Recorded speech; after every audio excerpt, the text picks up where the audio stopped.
Finding new home po ba na malapit sa airport and malapit po sa SM Sukat, malapit din po sa Coastal Road, and malapit sa Skyway.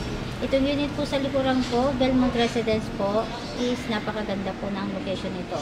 Meron po yung 2 bedroom, 2 toilet and bath, and 1 car garage. 24 hours garden subdivision pa po ito. Halika, pakita ko po sa inyo yung property.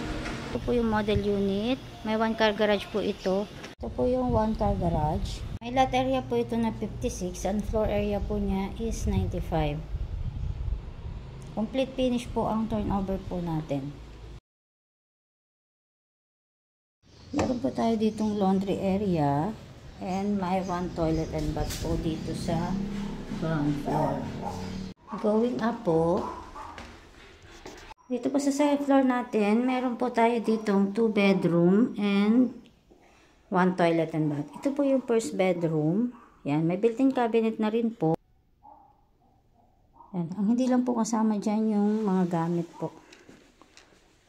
Yan, going to second bedroom po tayo, the master bedroom. Yan, ganyan po siya kalaki. And meron na rin po yan, built-in cabinet.